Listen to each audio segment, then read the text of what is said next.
Hi there, and welcome to the Skylight Books author reading series. If you'd like to learn more about us and our many upcoming author events, please visit skylightbooks.com, where you can browse our inventory, buy books, and join our Friends with Benefits Club. You can also follow us on Twitter, Tumblr, and Facebook. To speak to a real live bookseller like me, please call 323-660-1175. Thanks for your support, and enjoy.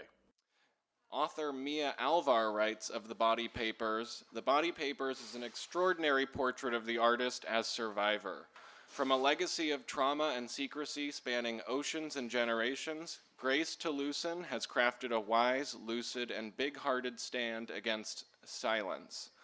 A literary lifeline for all of us who have endured profound pain and hope to be seen and loved through it." Kirkus Reviews has called The Body Papers moving and eloquent, a testament not only to one woman's fierce will to live, but also to the healing power of speaking the unspeakable. And Celeste Ng writes about The Body Papers, "It is a stunning work by a powerful new writer who, like the best memoirists, transcends the personal to speak on a universal level." Grace Talusan is a writer and writing teacher. Her work has appeared in Brevity, Creative Nonfiction, The Rumpus, and many others. She teaches in the Tufts University English Department and the Jonathan M. Tisch College of Civic Life. She is a recipient of a U.S. Fulbright Fellowship to the Philippines and is a longtime member and teacher at Grub Street, an independent creative writing center. Noel Alumit, did I get that right, Noel? Thank you, is the author of the novels Letters to Montgomery Clift and the Los Angeles Times bestseller Talking to the Moon. He is the recipient of the Stonewall Book Award from the American Booksellers Association, and his work has appeared in McSweeney's, LA Review of Books, LA Weekly, The Advocate, and USA Today.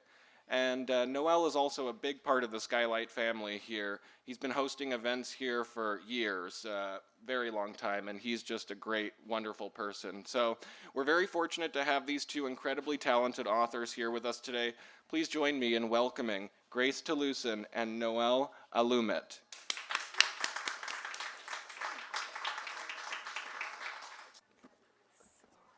Make this Sure. higher.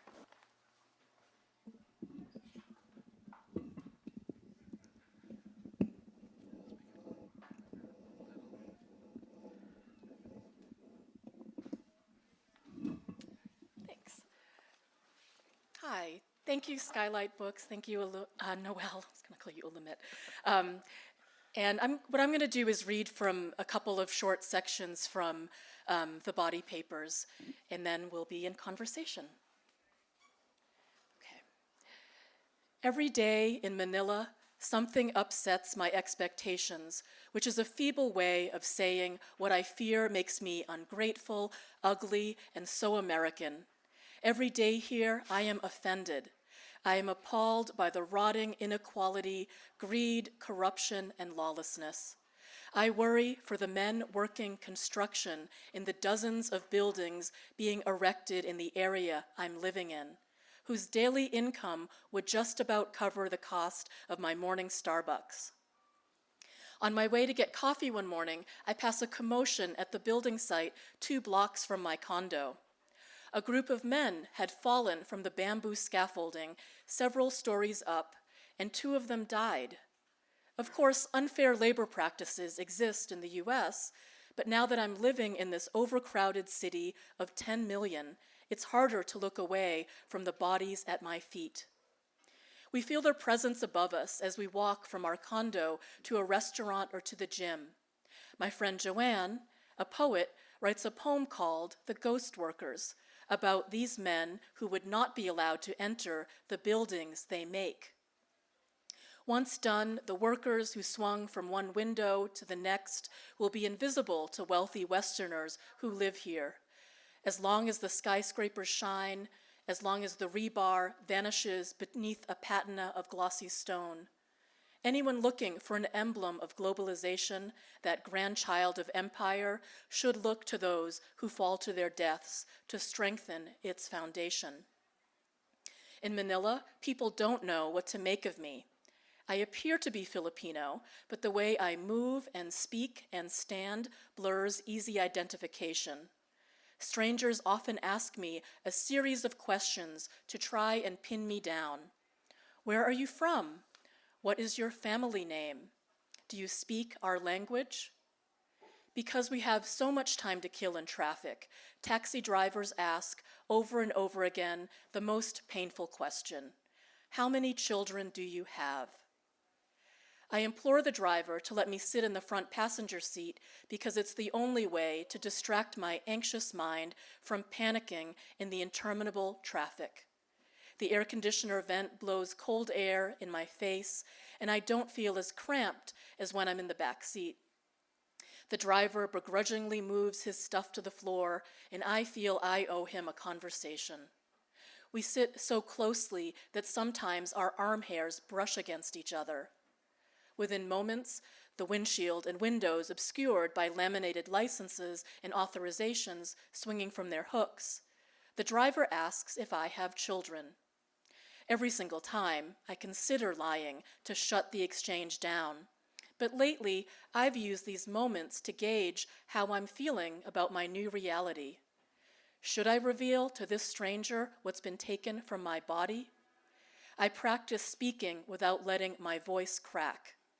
I don't have children, and I can't have a baby anymore. The previous year, as the days ticked closer and I attended pre-op appointments for my preventative oophorectomy, I was overcome by a fog of grief and disbelief. Until the date to remove my ovaries approached on the calendar, I hadn't realized how much I wanted to spool back the days so I could get pregnant. The surgery would give birth to the postmenopausal version of me. I begrudgingly made a deal with my body, my healthy ovaries for more quality time without ovarian cancer. I wondered, who would I become once I crossed the street to walk amidst the invisible, irrelevant women in our society? At middle age, would I suddenly become a crone, a virago, a hag? I had learned these words when I was 14, studying for the SAT, surprised at all the ways one could express contempt for women. I am not a mother. Without knowing a thing about me, the driver seems insulted by my answer. Why not? I know I'm under no obligation to explain myself, but guilt drives much of my behavior these days, and I attempt an honest answer. My husband and I don't have enough money, which I realize immediately is a ludicrous thing for me to say as a foreign passenger of a Filipino taxi.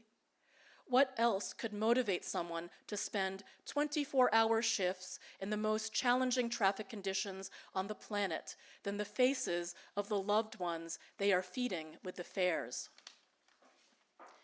And then I spin more details, trying to persuade the driver that it's much more expensive in the States than they imagine.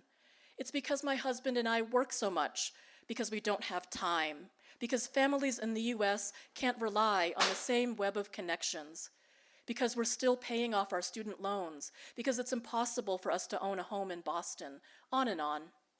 As he listens to my whining, at some point, the taxi driver takes his eyes off the line dance of trucks, vans, jeepneys, SUVs, motorcycles, and pedestrians on the road ahead so he can stare hard at me and respond with some version of, "None of that has anything to do with having a child." And I pull out my last card. I can't have children because of cancer. This doesn't convey the nuances of my story, the genetic tests, the trauma my body endured as a child, the heightened risk of hereditary breast and ovarian cancers, the periodic visits from depression, the agonizing decisions I've had to make about my body. But it's a reliable conversation stopper. We shift to talking about anything else, the heat, the traffic, if I happen to know anyone who is hiring a driver in the States. I'll read from one more section.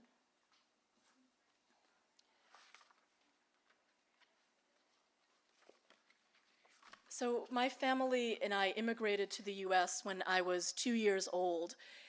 And part of the book, I write about what the experience of immigration is like, which in some ways it's like a death. It's like moving to another planet. There's so many ways that it's a jarring feeling or experience. I lost my first name, Bubut, and later, even when I could hear the love in the voice of the person who had known me as a baby, I came to hate this name. Maybe in our language it was beautiful, but in English it sounded like an insult, Bubut. I corrected people, reminding them I was an American now and only used my American name. My first country disappeared as a place. I never heard it mentioned in the news, and not too many people in my small town had heard of it. They knew the neighbors, China and Taiwan, where toys and electronics were made. Their fathers and uncles who had served in the military knew Subic and Clark military bases and could say Mahal kita. We were not an affectionate family during those difficult early years in the U.S., so I did not know that they were parroting I love you, nor did I wonder who taught those men that phrase. This is what happens when assimilation brings forth erasure. I lost my first language, Tagalog. My parents wanted us to embrace English only. They believed Americans would discriminate against us if they heard an accent in our voice. My parents still spoke to each other in Tagalog if they wanted to talk about us children without moving out of earshot. We learned to listen closely when we heard our names popping from their otherwise indecipherable sentences. My mother told me that her parents did the same thing to her, except in Spanish, a language they continued to speak with pride, a marker of their class status and education long after the colonizers had left. Inside a few cells in my brain, I believe there's a part of me that still knows Tagalog. I feel pain when I attempt to speak it, as though there is something I want to say desperately that can be expressed only in my first language. But I can't access the words, or that part of me that named the world first in Tagalog. When I hear strangers speaking Filipino languages, I am drawn to them as kin. Thank you.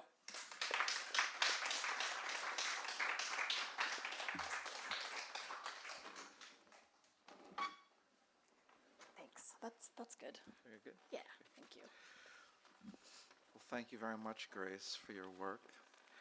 I also want to invite people to get closer. I feel like saying if you want to move closer to like the first, second, third row, that'd be great, so that we can have feel more. We're having a conversation. I also would love it if as we start talking, that we get intimate and start talking about really interesting things, because the body papers I thought was truly brave for a number of reasons. And I think it's interesting that Celeste Ng said you're a powerful new writer, considering that you've been writing for decades now. You're new, Yes. Maybe new author, but New new author, right? But you've been writing for decades. And can you talk about just the kernels of the body papers, like how it came about? I remember the time when you went to get the Fulbright, when you went to go engage in the Fulbright, and you certainly weren't. Did you write that there, or did this happen years before? How did this begin? Yes. So I think Celeste probably did mean like a new author on the scene as opposed to writer, because I've worked with her in a writing group, so she knows I've been writing for a long time.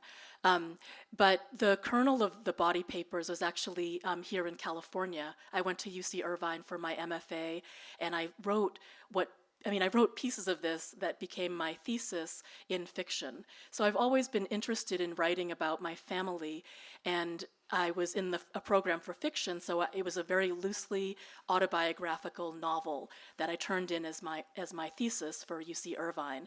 And when I looked back at that, mess of pages I wrote 20 years ago, there are some scenes that I changed and included in the body papers. So there's a way that it started here.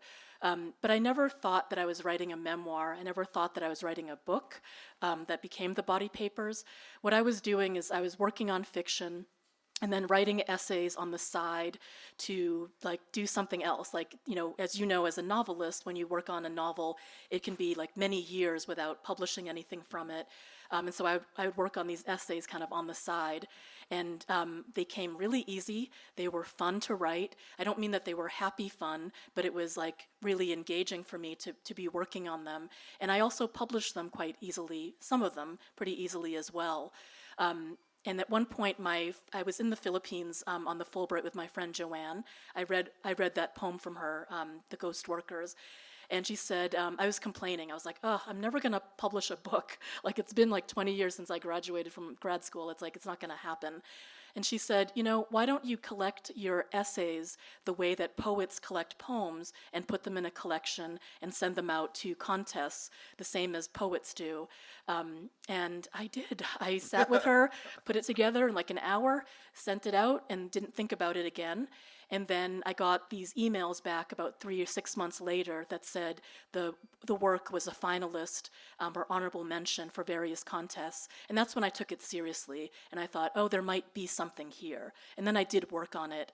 And the note from the submission announcement from Restless Books came up, and it was for the Restless Books Prize for New Immigrant Writing. Mm-hmm. And I saw that, and I read what the description was, which was they were committed to publishing new voices, immigrant voices, sometimes innovative, eclectic, different kinds of work.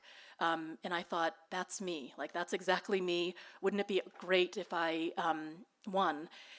But I did what I always do, which is I sent it and then forgot about it, and then when I finally got the message that the publisher wanted to speak with me, I actually didn't think he was going to tell me that I won the prize. I thought I don't know what he was going to tell me, but I was so nervous about his email. I emailed a friend of mine, Calvin, and said, I was like, I don't know why this publisher is emailing me. And he's like, call the publisher right now and then call me back right afterwards. And then I felt brave enough to do that. And the publisher said that I had won and that we'd be publishing the body papers. Yeah, that's great. That's great. Now their submission process just ended, right? It did. So they just closed their submission for the prize, and they announced, I think it's in January, but do look out for it if you're interested or if you know people who might benefit from submitting their work to this prize. I think it'll open up again in the winter, and then it'll close, I think, in February. Yeah. So. And I just, so well, first of all, you should definitely buy the book, but what's great about having your book is you can sort of see the quality that they'll put out, if you win. So it's really, good. I was actually kind of pleasantly surprised it's being done in hardcover. Yes. The beautiful design. So because sometimes people win contests and you can tell it was almost basically stapled together. You know what I'm saying? Yeah. But this first of all, it's a beautiful looking book. So please keep this press in mind when looking to get published. So, but speaking of a beautiful book, I was reading this. And it is a beautiful book. Thank you. It is a truly beautiful book in so many ways. And T. Kira Madden, who's also a memoirist, was here too. And her book, like yours, they're more personal essays, mm-hmm. right? It's a collection of personal essays as opposed to like a book with a running narrative about mm-hmm. something, right? And so you're taking bits and pieces of your life and talking about it. And I was curious to know what was left out. Oh, a lot, a ton. How do you make those cuts? You have all these personal essays about your life, and then how do you say, oh, I'm going to use these stories as opposed to those stories? A lot was cut out. I mean, the difference between the manuscript and what you have in the finished book is really different. And I was lucky to have a wonderful editor and publisher and a writing group who helped me make decisions. And I made decisions even very late in the process to move work that was in the end of the collection into the beginning. And so that made a big difference as well. We were calling it an essay collection, then we called it a memoir and essays, and now it's called a memoir. But even the New York Times, when they reviewed it a week ago, was calling it a memoir in essays. So I believe that, it probably reads like that more. And these did start out as essays. I wrote new material for the book to like fill in some gaps to make it feel more like a memoir. For example, there was practically nothing about my mother, and someone in the publishing company asked me, like, did you grow up with your mother? And I was like, yeah, I did. And he said, well, why isn't she in the book at all? And I was like, because I probably didn't want to write about her because I was too scared. But I did. I wrote this new material about her for the book that has not been published before. But I'm sure it feels like an essay collection because they started as essays. But hopefully it feels like a continuous reading experience that feels like it's all comes together. And that is from the act of editing and cutting and revising. I might have had like double the material that you have in the book, but a lot of it wasn't really relevant to the arc that we were making. And there's ways that I was trying to hide some of the more difficult material with lots of other stuff that didn't matter as much or wasn't as relevant. And I thought like, oh, the stuff about my father, the stuff about family trauma, that's just going to be like a little bit of the book. But we started to like shave away everything that wasn't that. And then all of a sudden you get this book that does focus on difficult topics that we don't talk about very much. And so it's not as hidden. And I'm grateful for that. I'm glad that I had a team of people to help me, move away the material that wasn't as relevant. Let's talk about difficult topics. Sure. Because you jump in there. I mean, you open yourself up in ways that were just touching and beautiful and somewhat scary. Actually, can you talk about particularly the mental health issues that you explore in your essays? How was your process with that? Did that trigger anything? Did it, all of that? Thank you.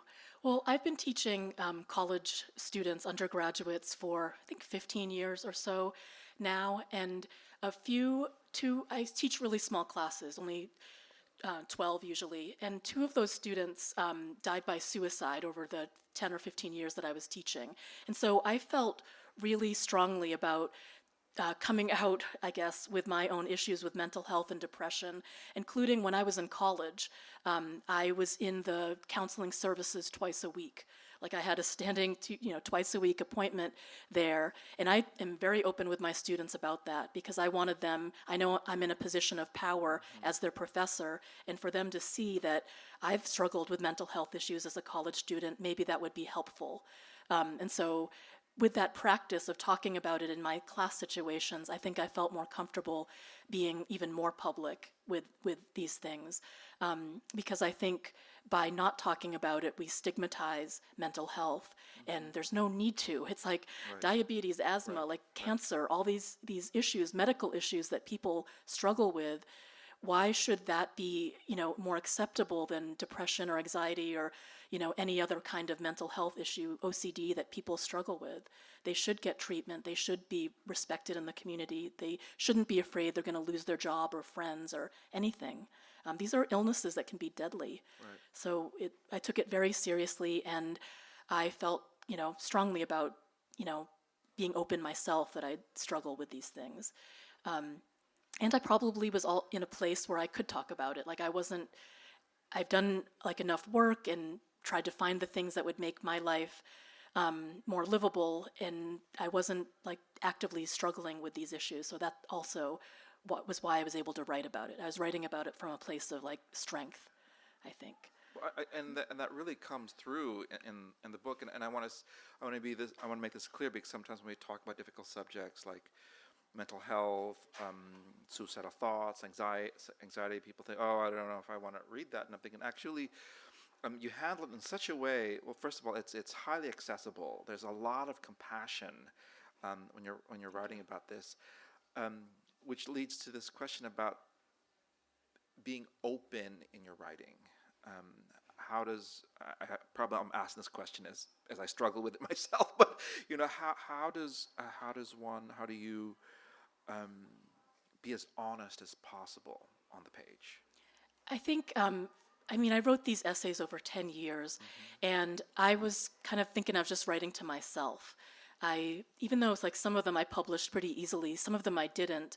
And so I just thought, well, nobody cares. So like if I'm going to take the time to write, I'm going to write whatever I want to write, and I'm really writing to myself. And so it's a relationship I have with myself that's very important, and I'm not going to lie to myself. I'm going to be open to myself.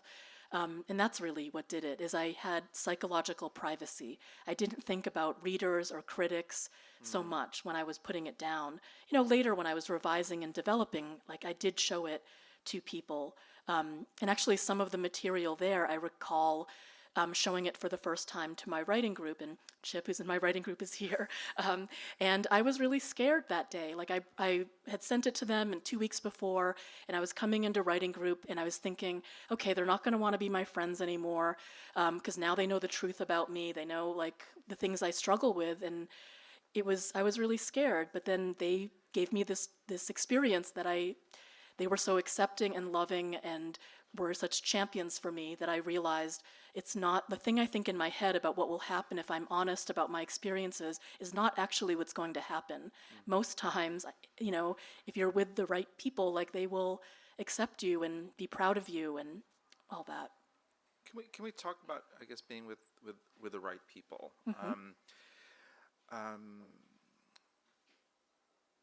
About criticizing people in your group, criticizing your life, basically, right? Talking about your writing and your work, and how do you take that as a writer when someone says, "Oh, you're sounding a little too whiny in this section, or you're sounding not truthful."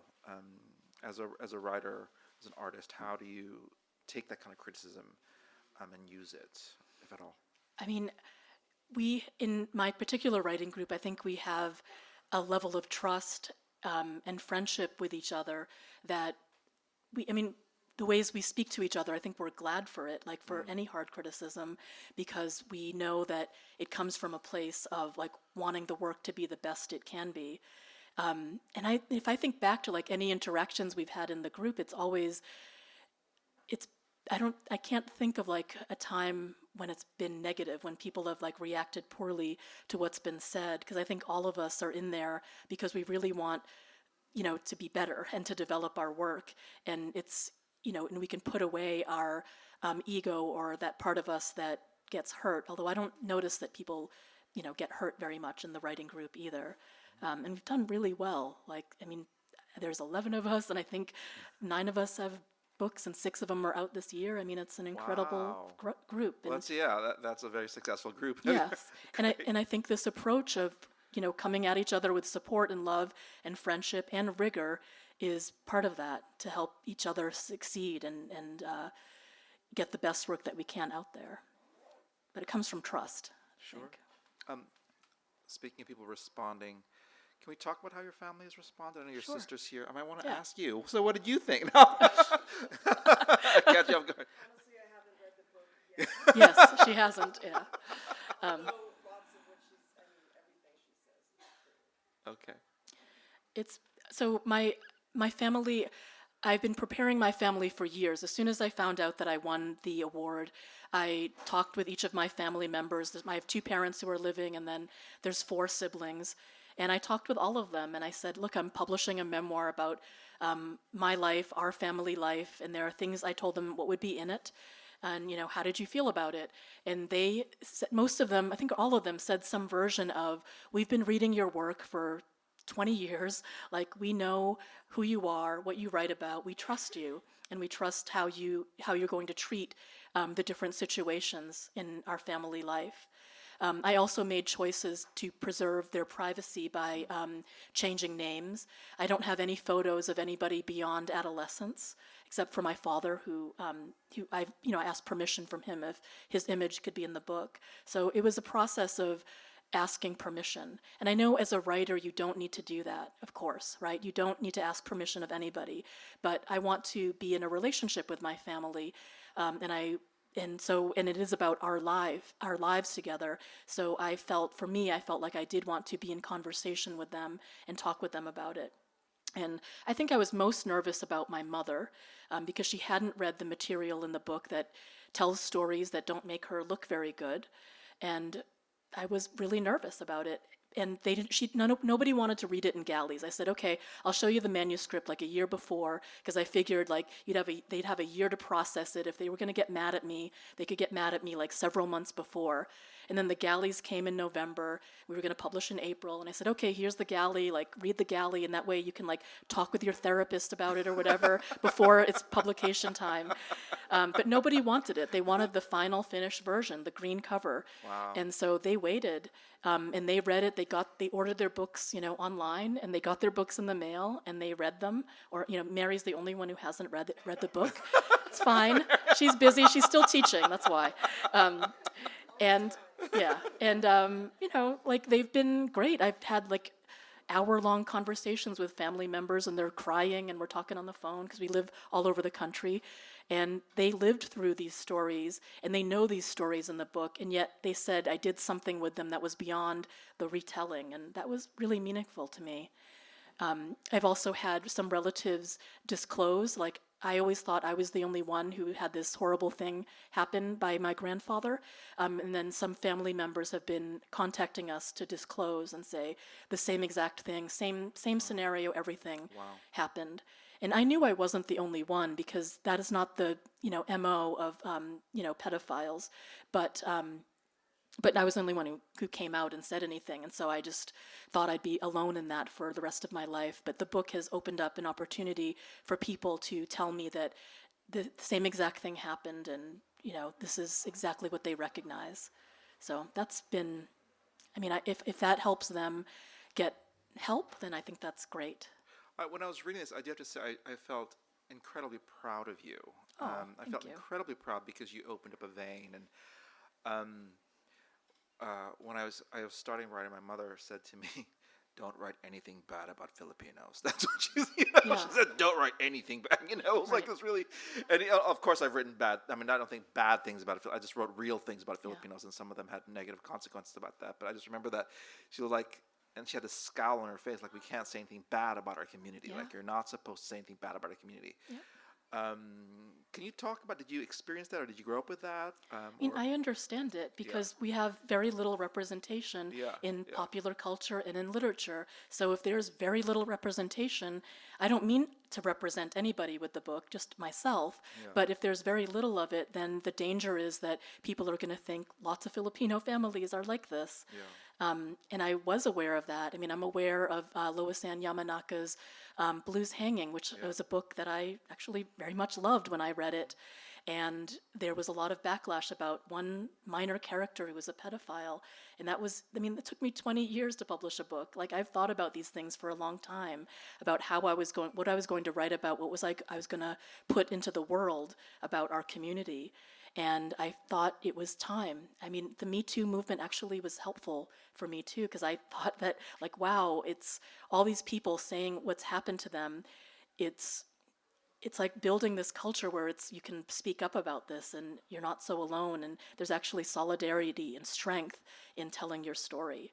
And this did happen. And it's, if I wrote this in the author's note, but like no one had told me that this was a possibility. And so I didn't know what it was when it came, when my grandfather started assaulting me. I didn't even know what that was. So we need to tell the right stories when it's appropriate, of course, but I just didn't even know that was a reality that could happen. You may know that the culture was shifting, right, where people were talking about this. And something that was really interesting, do you remember the movie Spotlight? There was the movie Spotlight about the abuse that was going on in the Catholic Church in Boston.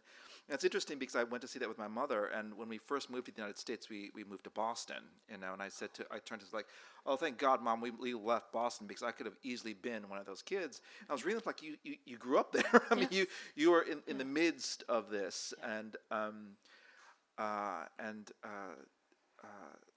the abuse of that time and how that affected your spirituality and how it affected, can you talk about that? Sure. I loved being Catholic. Like, I would go to church every day, actually. My aunt told me that you take the body of Christ, you take communion every day because it's like a vitamin. And I liked it. It was like meditative. I loved the ritual. of church. Like I would go at 7 a.m. I'd go to church. And so, but when the Spotlight story came out in, was it 2001? Or 2002. I don't remember the year. When that story broke, I stopped going to church. I couldn't go anymore. And I really missed it because I loved the ritual and the whole thing of Catholic Mass. I mean, I've gone a little bit back and forth for various times, and I got married in the Catholic Church, but I mean, I just couldn't square it. I felt really, once I started to learn more and more about how the church structure protected the wrong people, then I just couldn't go. But you know, the reason why I had that material about Spotlight in there is because Spotlight and the writing that these journalists did and the reporting changed my life and changed my relationship to the church. But I also saw that what had happened with my grandfather, who was getting moved around, people actually did know what he did.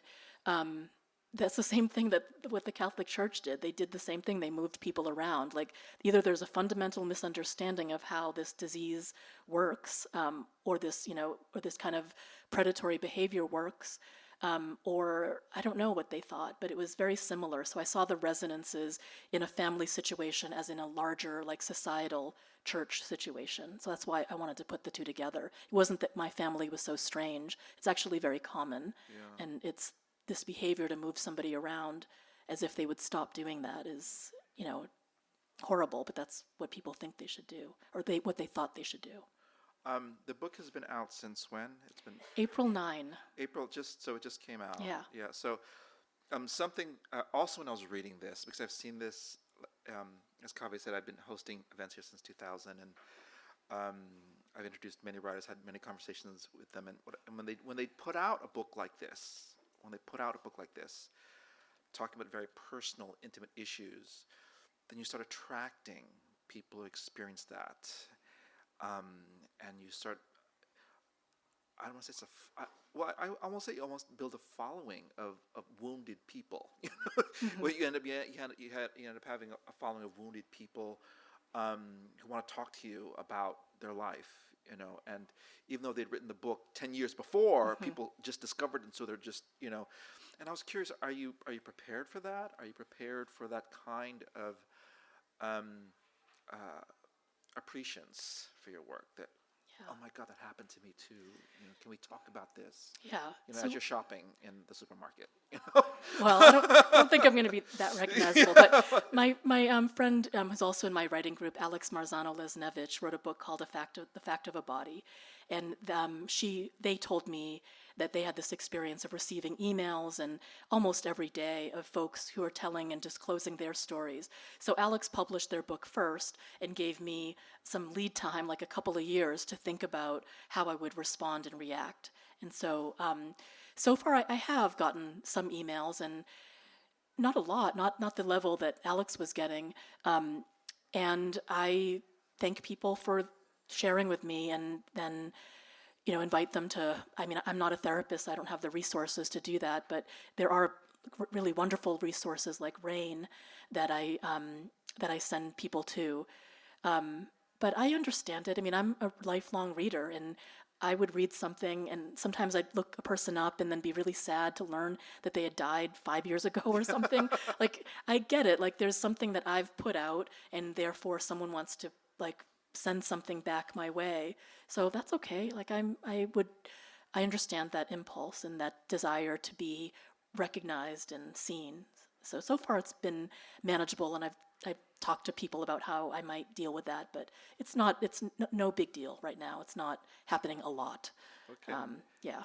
It hasn't been out for a month yet, so. No, it's only been out for a couple of weeks. Only a month, and you're already getting emails. That's a sign. Yes. Okay. When it's out Talk of the to year. me in paperback, right? Yeah. So speaking of a following, let's open it up for questions from the audience. Would anyone have I have two questions. Yes. One is if there's an appetite for it to be published into Tagalog at all. The other question is, speaking to the point about there not being a lot of work by Filipinos out, how difficult was the decision about how much context to provide in terms of informing a largely ignorant audience about the Filipino experience and culture? Like, how intentional were those decisions, and what was that like? Sure. Well, the first question about Tagalog, if if a press in the Philippines or wanted to do that, my publishing company would be happy to have the work translated. I believe 80% of Filipinos speak and read English, so it might not. It might be, they might have to translate it, but they might not either. I would love for the book to be available in the Philippines. And in terms of what you said about people not knowing about the Philippines, it's something like weaving in, understanding that people didn't have information, even basic information about the Philippines, such as it was a U.S. colony. People don't know that. So I had to learn how to weave it in, but not give long digressions into history. And it was something I had to grapple with over several years, actually, because it doesn't just show its way in this book, but also in my fiction. I had to think about, what do I want to inform or educate the reader about? And then there was a time that I got kind of angry about it, and I thought, well, why do I have to do that? We look up stuff for Dickens and Joyce. I mean, there's whole books that are as thick as, Finnegan's Wake that'll help you read Finnegan's Wake, right? So I'm not going to be that dense about stuff, but if people want to learn more about U.S. colonization or the fact that, more Filipinos died in the Philippine-American War than in Vietnam, I mean, there's just, people can, look that up pretty easily. And I would go to readings like Jessica Hagedorn and other people and ask them these questions, and they kind of paved the way and said these things, like, you don't have to be the historian. You're not an historian. Your job is to tell the story first and foremost. And so I wanted information to come through emotionally and through story. I didn't feel anymore that it was my responsibility to educate people. I taught in Asian American studies for some time at Tufts, Asian American literature, and I realized this should be American literature. This is part of a U.S. literature, but the fact that we have to put it in Asian American literature means that people aren't getting this material in high school and in other places. So we have to do this work. But that's different. That was, an educational situation. And I think for the book, if I want storytelling to be first, then that has to be first, and information comes second. But thank you. Shayna? I was struck by what you said about storytelling, and you were very careful about the stories that would be reflected in your mother's experience. I'm sorry I came in late, but I woke up with the idea of a 30-year-old woman who died in Flint, Michigan from Legion Heart's disease confusing water. And what you said resonated with me. The story the government told, the story capitalism tells, and then the story a few writers told about this young woman. And the most powerful story was this story that was touching the unnamed areas. And then this was making me think, as you were talking about fables or very common stories. So I'm wondering if you could riff a little bit like I am, because I love to ask questions in the room, about storytelling and what storytelling does for us as a community, and what certain stories, if you discount maybe fables or fairy tales or people like yourself, or if you told a woman that the story of this 30-year-old woman who died because of water, these fresh stories that are talking about experiences that we all have to learn about. Yeah. Could you talk about the role of storytelling and what you think of storytelling? Sure. I mean, I think about storytelling all the time, in my teaching and my work as a writer. I'm constantly thinking about it. And when I was teaching writing at Tufts, it was composition writing, so people were learning how to write, academic papers and things like that. But even there we were talking about storytelling, because what is the story? What is the story that you're getting from this source, and what is the story you're getting from that source? Just understanding that that each source is telling a different kind of story, and they perhaps have their reasons for telling that story. But I didn't know that. I didn't even know there was a storyteller for a long time. I had to understand that everybody had their versions of stories, and there might be reasons that they told those stories, and we had to challenge and question what those reasons might be. And I think the situation that we're in now, where different people are trying to control the narrative about our politics and, discount the work that journalists do and say, no, listen to me, I'm the one in power, but I'm going to tell you what I think the story is. We have to be very careful about that and really try to challenge and have a process for understanding stories and, what do facts mean, and how do we find out facts and things like that. And some of the work that I've done as a journalist or a reporter helped me learn some of those techniques about interviewing sources and finding a piece of information in 3 different places and just things like that. But I think stories are incredibly important, and especially perhaps even the stories that we tell ourselves about ourselves. And you can change the way you feel about things that happen in your life, whether you figure as a hero or as a victim. Even that as a kind of storytelling about your life impacts the way that you live it. So I think about story all the time, and I love thinking about stories. Yeah. Yes. I'm just curious if you struggled with the reliability of memory. Yes. How did you think it is? Because I thought sometimes in thinking about the past can be a fog. Mm-hmm. Where and when did moments of clarity say, this is my truth, it is actually affected? Sure. So memoir is writing that is based on memory. So, if you remember it, then that's like fair game. It's writing about memory. But I also brought in some of my reporting and research skills into this, and I did FOIA requests. I looked at hundreds of slides taken of me as a child. I looked at report cards. It's called the body papers because I looked at a lot of papers to inform my writing.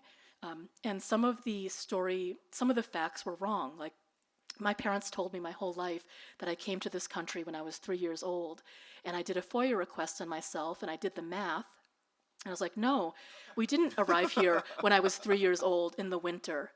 That's when my memory starts, but actually the paperwork from the US and Philippine government say that I came here in the middle of the summer when I was 2. So, this story that I've been telling myself my whole life, oh, it was so cold when I got here when I was 3, there was a storm, I saw snow for the first time. Maybe that's where my memory begins, but the paperwork says I got here when I was 2 in July. So to me, that's what's interesting, and that's part of the writing and the making of the narrator that tells the story, the body papers. That's part of the journey, is like finding out that memory is mutable and changeable, and perhaps even writing about a memory changes that memory somewhat. But there are still things you can go back to. You can look at passports, you can look at photographs, if you want to be, but even a photograph, there's some subjectivity there as well. Yeah, you're welcome.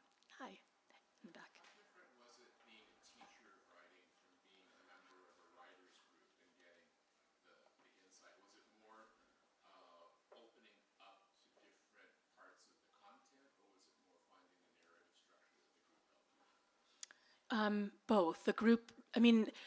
The work that I do as a teacher, it's not for me. It's very much for the students, right? So that's a huge shift already, is I'm really thinking what's going to be best for them in their learning and wherever they're at. But when I'm in my writing group, I'm definitely more vulnerable, and it's me opening up to the group and learning about all kinds of things. Like, everyone in there's 11 of us, everyone in there has a different strength, I think, and some people are masters of structure and even giving us lectures on structure, omniscient narrator and things like that. Everyone has a different strength, and we try to draw on those strengths and ask each other for help. So that is very, very a different situation entirely, and one that I'm very lucky to be a part of, because we help each other. And it took a long time to find that group, and it also took concerted efforts at developing the group to be the way it is. We have rules, we've had that changed over time, we have agreements with each other. It's a relationship that has evolved over 5 years, and it's very productive and helpful. Brian? So I think during the 70s and 80s, it was pretty turbulent times, especially in those U.S. allied islands that are tied foreign to China. A lot of basically U.S.-backed dictators like Yes. Marcos, Chiang Kai-shek, things like that. Have you ever had a conversation with your parents where you're trying to figure out the official reason why they came to the United States and the real reason why they came to the United States? Yeah. All the time. I get a different story from them all the time. I've even recorded them, because there's been times when I have files of recordings, and they'll tell a different story every couple of years about why. And I agree with that. Maybe the stories that we tell ourselves change over time too. the one story, we came to the United States because my dad got this fellowship and they were fully planning on going back. That is the story that we get. But then sometimes I've heard that, well, they weren't going to go back because so many people were getting killed that they knew with Marcos' dictatorship, and they didn't want their kids to grow up in that situation. So I think maybe, that there's things change. Like, it's a rapidly changing situation. I could say the same about me. Like, when I went to the Philippines in 2015, Aquino was president. We lived in this area that we loved, and we thought we could come back here. Like, we could live on like a very little amount of US income and have like a really nice standard of living, and we could write, and my husband could take photographs. And then something changed, which is a new president came in, and 1,000 people were getting killed every month. So, like, we're not going back now, so things, I think, change all the time. And perhaps, my parents, the story they tell themselves about why they came to this country will change as they get older, too, and have their grandchildren and so forth. Aquino too, not Corazon, but yeah. Yes, the other, yes. her yes. son. Yes, Corey's son. Which is, Yeah. this is always interesting to me because you write the memoir. I think part of writing memoirs, you're also working with other people's memories, right? I mean, you're Yeah. working with, and is there a point as a memoirist where you just say, well, okay, that's all I need. I don't have to fact check everything. When you talked about even checking, doing the FOIA request, I think that's more work than most memoirists do. True, that it really line up, Can you talk about the blending of fact and fiction and what's acceptable, and particularly since we live in a very litigious society that some people say, no, that's not true, that's not the way it happened, how do you deal with all of that? Sure. Well, I published some pieces in the book. There was one piece about my father where his mother punished him by in a really violent kind of way, and that published in Brevity magazine, and I got responses from my relatives that said, sure, it happened, we don't dispute that it happened, but we want you to unpublish it because we don't like it. And I said, no, like, first of all, what is unpublished? I don't even know what that means. But, it had consequences. I never saw one of the aunts again. Like, she died, and I never saw her again. She was like a favorite aunt of mine. And I didn't know that was going to happen, but I still think it was worth it. Like, my father, he was like 5 or 6 years old when that thing happened to him. And I think it's been important for him to see his story in there and to have, like, be witnessed in some way, this thing that happened just between him and his mother. So I don't know, it was worth it to me, but no one wants to sue me, thank goodness, at this point. But they don't dispute my story, they dispute my right to tell it, or they say, like, shouldn't you just tell good stories or happy stories? And I feel very strongly, no, it's dangerous to just tell a happy story. If it's not appropriate for a child to read it, then they don't need to read it till they're older. I get that. But I think we need to know what's possible. And my nieces are starting to read it. They're in high school and things like that. So their parents have decided it's okay for them to read the book, and their response has been so moving to me. Like, that's huge. That's been wonderful to see how they've taken the book. They're lending it to their friends, and I don't know, there's something wonderful about that to me, that they have that story. So far, so good. I know some people are mad at me, not in my immediate family, but my father is fielding all of that, and I told him to. I said, or my mother made him, but I was like, I can't, I don't have the bandwidth right now, I'm really sorry, I can't, like, be dealing with all these relatives who are mad at me. And my mother said, yes, your father will do it. And so he's been fielding it all, I think, and he's been up for it, which I appreciate him defending me. I do. That's beautiful. Glad to hear that. Thanks. Ben? Yes. Hi, Ben. I was wondering what memoirists you admire, and whether they influenced you in writing. Yeah. Well, Alex Marzano-Lesnevich, The Fact of a Body, we were in writing group together, so in their work, definitely in their techniques and what they thought about was very influential. I want to say, I know Dorothy Allison is not a memoirist with Bastard Out of Carolina. I know it's a novel, but that influenced me a lot. Maxine Hong Kingston, The Woman Warrior, I know it's an old book, but her work around speculation and perhapsing is very influential. And that's like this work that I don't even know how to categorize it. It's a novel, it's a memoir, it's who knows what it is. But that what she did in that book was really influential. I mean, some of these books are not memoirs. The Bluest Eye, Toni Morrison. There were all these texts that I thought of. Alice Walker's The Color Purple. There's these works that were very memorable to me growing up. Me reading them and thinking about what I could possibly, how I might fit in to a bookshelf, like by thinking about some of the innovations and things they did. Sandra Cisneros' House on Mango Street. All of these works informed this book. Any final questions?